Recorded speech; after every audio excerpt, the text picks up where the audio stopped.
The day my sister accused me of faking my pain was the day I learned silence hurts more than illness.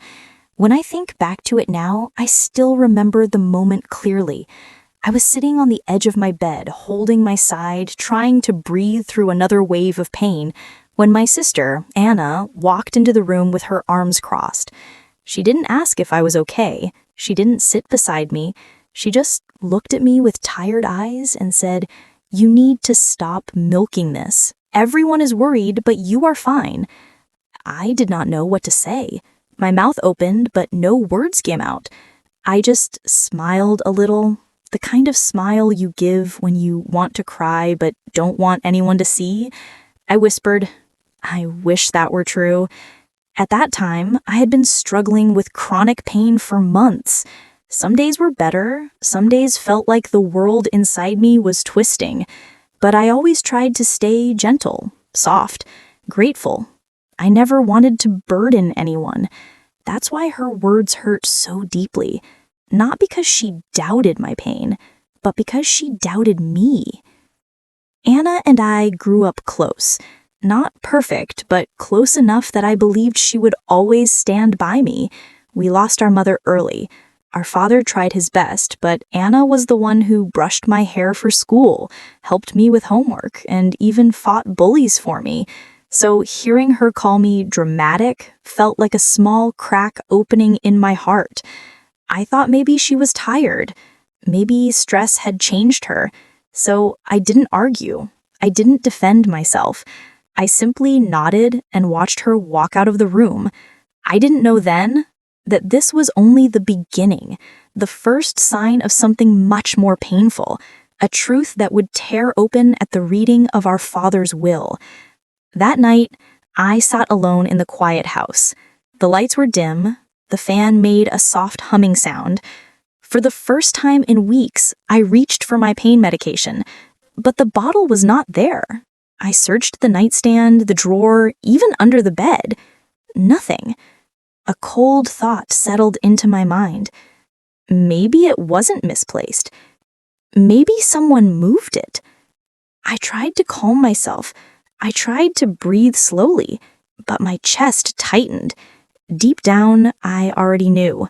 Anna had been hovering around my room recently, asking too many questions, watching me swallow my pills.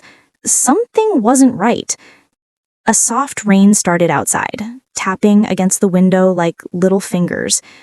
I sat there holding the empty space where my medication should have been, feeling smaller than I had ever felt. And for the first time, I wondered, why would my own sister want me to suffer? I did not know that the answer would not come from her, but from my doctor, and it would come out publicly at the will reading. My sister and I didn't come from a complicated family. We grew up in a small, warm home with sunlit curtains and a kitchen that always smelled like cinnamon tea. Our father wasn't rich, but he had a quiet wisdom about him. He believed in honesty, in fairness, and in taking care of one another.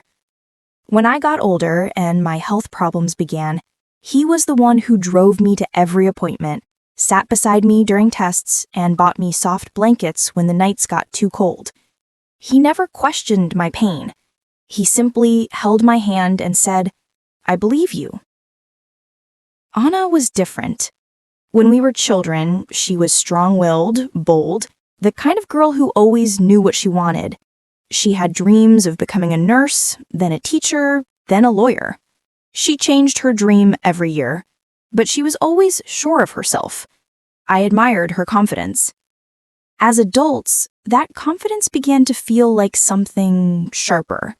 She spoke more than she listened. She liked control, and when our father fell ill, she stepped into the role of caretaker, but in a way that made me feel like I was suddenly the child again. She organized everything: appointments, bills, visitors, and at first I was grateful. It felt like she had stepped up for the family. But slowly, her tone shifted. If I offered to help, she waved me away. If I asked for updates, she said I was stressing her. And whenever Dad praised me or thanked me for something, she would change the subject. I brushed it off. Families have seasons. Stress changes people, and I wanted peace more than anything. When my own pain worsened, I tried to hide it. I didn't want Anna to think I was fragile. I didn't want her to think I needed attention. But chronic pain is not something you can hide forever. Some nights I couldn't sleep. Some days I couldn't stand long enough to cook. My doctor prescribed medication, and for a while it helped. But that's when Anna's eyes started following me. Watching. Judging. "Do you really need those?" she asked once, her voice too casual. "Yes," I whispered. She sighed, turned away, and said nothing more. I thought it was just concern. Maybe she was afraid I would become dependent. But one evening, I heard her talking on the phone in the kitchen. She didn't know I was nearby. "Yeah, she exaggerates everything," she said softly. "I'm not letting her use pills as a sympathy tool." I stood there frozen. A sympathy tool? I walked back to my room quietly, sat down, and stared at the wall. I didn't know then that she had already taken the step from doubting me to controlling my medication, and that this small, quiet cruelty would echo loudly one day in a lawyer's office with everyone watching. Like, share, and subscribe for more emotional, real-life stories. I first realized something was truly wrong the morning I woke up trembling. It wasn't fear, it was pain, sharp, deep, and steady, like someone had pushed a hot needle under my ribs. I reached for my nightstand drawer, the same place I always kept my medication. But when I opened it, the bottle wasn't there. At first, I thought maybe I had moved it without thinking. Pain made me forget things sometimes. So I searched the shelf, the small basket I kept by the lamp, even my purse. But the harder I looked, the emptier the room felt. My hands were shaking, and I told myself to breathe slowly. Maybe I misplaced it. Maybe I was overthinking. But deep down, something in my chest felt cold. I walked into the kitchen carefully. The morning light was soft, stretching across the counter. Anna was sitting there with a cup of tea, scrolling through her phone. She didn't look up when I entered. I stood there for a moment, gathering my courage. "Anna, have you seen my medicine bottle?" I asked quietly. She finally raised her eyes, but not with concern, more like annoyance. "You really need to keep track of your things," she said. Her words felt like a small slap. Not loud, not painful, just insulting. "I always keep it in the same place," I whispered. She shrugged. "Maybe you don't need it as much as you think." My throat tightened.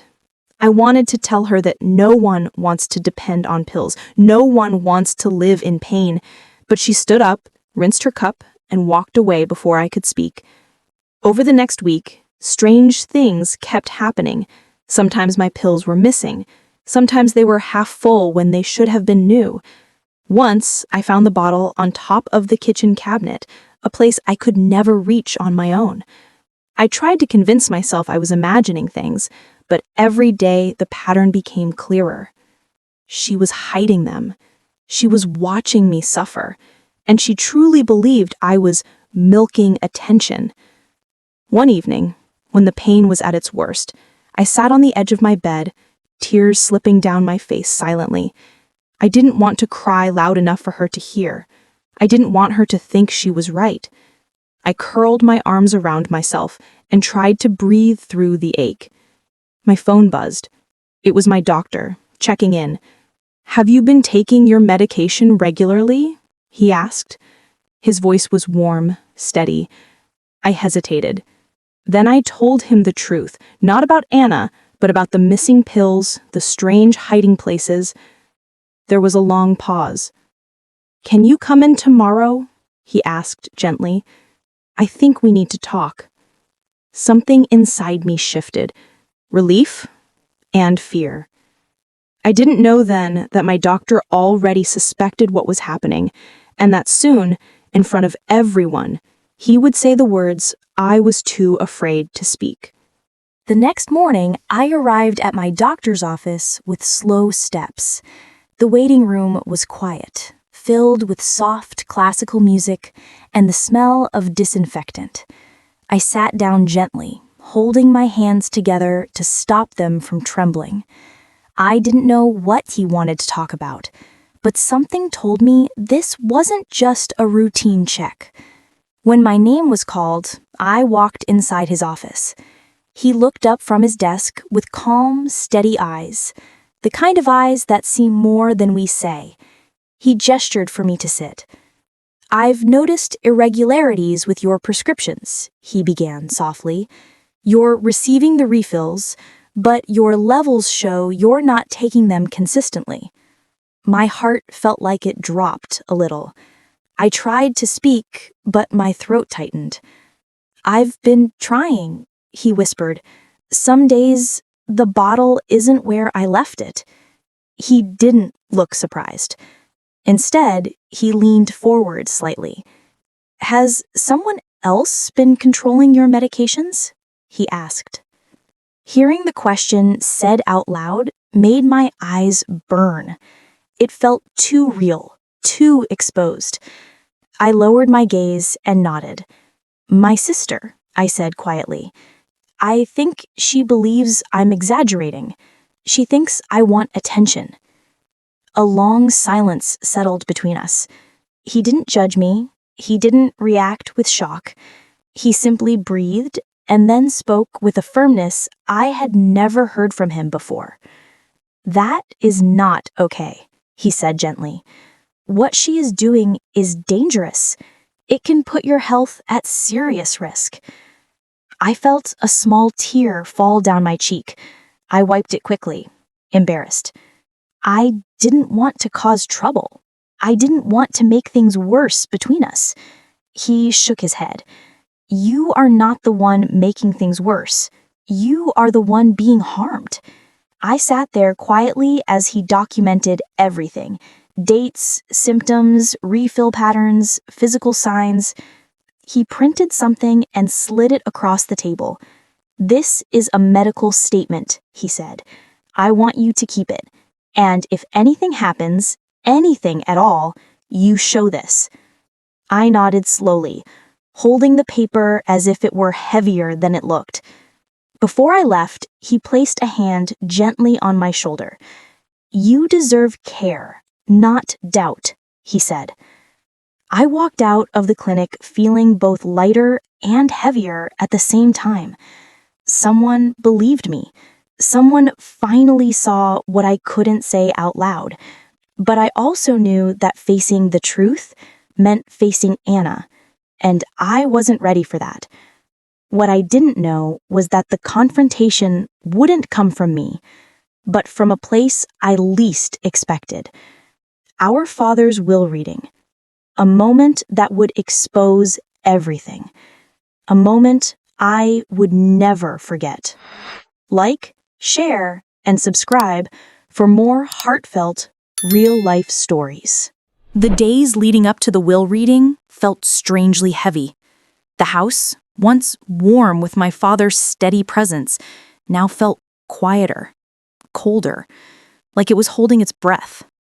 Anna kept moving through the rooms with confidence, answering calls, organizing papers, acting like she was the strong one holding the family together. I stayed mostly in my room, resting and trying to keep my pain under control. My doctor had given me a new bottle of medication, one I kept hidden carefully. I didn't want another argument. I didn't want her to accuse me again. But on some nights, when the pain pulsed through me like a slow wave, I wondered if she truly believed I was lying, or if she just needed to feel in control of something. The day before the will reading, she knocked on my door. I looked up from my pillow as she stepped inside. "You're coming tomorrow, right?" she asked. "Yes," I said softly. She nodded, as if that was the answer she expected. "Good. There might be things you won't like, but Just don't make a scene. Dad trusted me with most decisions. Something inside me stung. Why was she warning me? Why did she speak like she already knew the outcome? I didn't respond. She stood there another moment, then walked out with a sigh, leaving the door slightly open, a small gesture that somehow made the room feel even lonelier. That night, I lay awake for hours. The ceiling fan spun slowly, making a soft clicking sound. I thought about Dad, his quiet voice, his gentle reminders to breathe, his belief that families should stand together. He had always told us to take care of each other. But somewhere along the way, Anna started deciding who deserved care and who deserved doubt. The morning arrived, the sky was pale and cloudy. I dressed slowly, my hands shaking more from nerves than pain. Anna drove us to the lawyer's office. The car ride was silent. I looked out the window, watching the world blur by. People walking, birds perched on wires, children heading to school. Their lives moved forward easily. Mine felt paused between fear and truth. At the office, the receptionist guided us to a small conference room. There was a long table, a few chairs, and the faint smell of old paper. My father's lawyer arrived shortly after. He was a calm man with glasses and a warm voice. "We'll begin in a moment," he said politely. Anna sat straight, confident, her hands folded neatly in her lap. I sat quietly beside her, heartbeat slow but heavy. Just as the lawyer opened the file, the door opened again. It was my doctor. My stomach dropped. Anna's eyes widened. He nodded respectfully to the lawyer, then looked at both of us with a steady gaze. "I was asked to be present. There is something important regarding your father's final instructions." The air in the room shifted. I knew something life-changing was about to be revealed, and nothing could stop it now. When my doctor stepped into the conference room, the whole space seemed to freeze. The lawyer looked surprised, flipping through his papers as if confirming something. Anna shifted in her chair, a small flicker of discomfort crossing her face before she quickly hid it. My doctor took a seat beside me. I felt a quiet comfort just from his presence, like someone finally stood on my side in a room I had been afraid to sit in alone. The lawyer cleared his throat. "Before we begin reading your father's will," he said, "there is an addendum who attached shortly before his passing. It involves medical matters, which is why your doctor is here." My heart ached at the sound of "before his passing," but I sat still, holding my breath. Anna straightened, her tone sharp but controlled. "An addendum? Why would Dad need one?" The lawyer opened a sealed envelope. Mr. Hale stated that if concerns about his younger daughter's health arose, her doctor should be present to clarify her medical condition. My sister frowned. "What concerns? She's fine. She just—" "Ms. Hale," the doctor interrupted gently, "your sister is not fine." The words hung in the air like a slow echo. I felt my chest tighten. Anna turned to me with disbelief, as if he had said something impossible. "She's exaggerating. She always exaggerates. She wants attention. I've been trying to help her stay grounded." My doctor took out the printed report, the one he had given me days earlier. "Your sister's pain is real. Her condition is documented. Her medication is necessary. In fact, the irregular use of her prescriptions concerned me so much that I suspected interference." Silence. Heavy, thick, almost suffocating. The lawyer looked puzzled. "Interference?" My doctor nodded and continued, his voice steady but compassionate. "Your father came to me weeks before his passing. He told me he feared someone in the house was withholding her medication. He asked me to monitor everything closely and document it in case she was ever put at risk emotionally or physically." My breath caught. Dad knew. Dad saw what I was too afraid to say. Anna let out a sharp laugh, but it cracked at the edges. "You think I would hide her pills? That's ridiculous." The doctor didn't raise his voice, he didn't show anger, he simply placed another sheet of paper on the table. Your father asked me to store her medication at the clinic for 2 weeks to track her usage. During those 2 weeks, her levels were normal. The moment we returned the medication to the house, they dropped again. Anna's face drained of color. The lawyer looked from her to me, back to her. That means, he said slowly, someone in the home was withholding her medication. My doctor looked directly at Anna. I didn't want to believe it, but the evidence is clear. I sat there quietly, my hands folded tightly together, not angry, not triumphant, just sad. The truth was finally out, not because I fought, but because someone cared enough to speak for me. And Anna had nowhere left to hide. Like, share, and subscribe for more emotional, real-life story narrations. Anna didn't say anything at first. She just stared at the papers on the table, her chest rising and falling with sharp, uneven breaths. I watched her carefully, not with anger, but with a quiet ache I didn't know how to describe. This was my sister. The girl who braided my hair, the girl who protected me on the school playground. And now she sat there, looking like a stranger caught in a lie she never thought would surface. The lawyer folded his hands. Miss Hale, your father wanted transparency. That's why he added this section. He stated that his biggest fear was that his daughters would hurt each other without realizing the damage. Anna swallowed hard. I wasn't hurting her, she whispered, but her voice cracked halfway through. My doctor sat calmly. Withholding medication is harm, even if you think the intention is good. And in this case, the intention was not good. Anna's eyes flashed with guilt, or anger, maybe both. I was just trying to stop her from depending on pills. She always acts so fragile, always needing help, always... She stopped herself. Always what?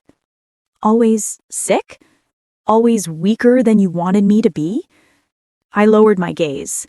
I didn't want to see her crumble, even though she had watched me do it for months. The lawyer opened the will. Your father wrote something specifically addressed to each of you. I think now is the time to read it. He pulled out 2 sealed letters and handed one to Anna, one to me. I held mine gently, afraid it would break if I gripped it too tightly. Anna held hers like it was burning her fingers. Please read them when you're ready, but know that he hoped these words would help heal things, not make them worse. I slipped the letter into my bag. I wasn't ready. My heart wasn't steady enough to hear Dad's voice through ink and paper. Anna, on the other hand, opened hers immediately. Her eyes moved across the page quickly, then slowed, then stopped. Her lips trembled. She blinked fast, trying to hold back tears, but one slipped out anyway. She folded the letter and pressed it to her chest. I didn't know he noticed, she whispered. That's the thing about Dad. He always noticed. Anna looked at me then, really looked at me, for the first time in months. Her expression wasn't defensive anymore. It wasn't cold. It was small, lost, regretful. I thought you were stronger, she said quietly. I thought if I pushed you, you'd stop acting hurt. I didn't want people to pity you. I didn't want pity. I just wanted help. A tear rolled down her cheek. She wiped it quickly, almost angry at herself for feeling anything at all. My doctor stood. I'll leave you both to talk when you're ready. My part is done. He nodded to the lawyer and stepped out. The room felt bigger after he left, but the silence between us felt heavier. Anna breathed shakily. I'm sorry. Her words were small, but for the first time, they were real. And I didn't know yet if forgiveness would come quickly or slowly. All I knew was that healing, like pain, takes time. When we finally left the lawyer's office, the sky outside was pale and quiet, as if the world itself was giving us a moment to breathe. Anna walked a few steps ahead of me, her shoulders stiff, her hands twisting nervously. I followed slowly, each step reminding me of the months I had spent doubting myself, doubting my own pain, doubting whether I deserved care at all. When we reached the parking lot, she turned toward me. Her face looked softer than I'd seen in a long time, not angry, not defensive, just human. "I didn't mean to hurt you," she said. Her voice wasn't sharp this time. It trembled. "I thought I was being protective. I thought if I kept you from taking too much medication, maybe you'd get stronger. Maybe you'd stop being so breakable." I looked at her quietly, letting her words land without interrupting. "You were never breakable," she continued. "I just didn't want to believe you were really sick. If I did, then I'd have to accept that I wasn't the strong one anymore." A long silence stretched between us. I could hear cars passing on the street, birds chirping on a distant wire, the soft wind brushing against my cheek. "Anna," I said gently, "I never wanted to take your place. I just wanted my pain to be seen." She nodded slowly, tears filling her eyes again. "I know, and I'm sorry. I'm so sorry." Forgiving her wasn't instant. It wasn't easy. Pain lingers like a bruise, quiet but deep. But I could see she meant it. I could see that something inside her finally cracked open, letting the truth in. We stood there together, not hugging, not saying anything else, just breathing in the same moment. And for the first time in a long time, it felt like we were sisters again. That night, I went home and finally gathered the courage to open the letter Dad had written to me. His handwriting was shaky, but familiar. "My sweet girl," it began. "Pain does not make you weak. Silence does. Never doubt your worth, even when others cannot see it." I pressed the letter to my chest and cried quietly, not from hurt, but from relief. Dad had believed me. He had always believed me. And somehow, knowing that helped me take the first real step toward forgiving Anna. Over the next few weeks, things didn't magically fix themselves. Healing never happens in a single moment. But Anna tried, truly tried. She asked how I felt each morning. She stopped questioning my medication. She even came with me to an appointment, sitting beside me in the doctor's office with her hands folded in her lap, humbled and learning. I didn't forget what she had done, but I also didn't want to live in bitterness. Life is too short. My father taught me that. So I chose something quieter, something softer. I chose peace. And in the end, I learned something important. Sometimes the people who hurt us are carrying wounds we cannot see.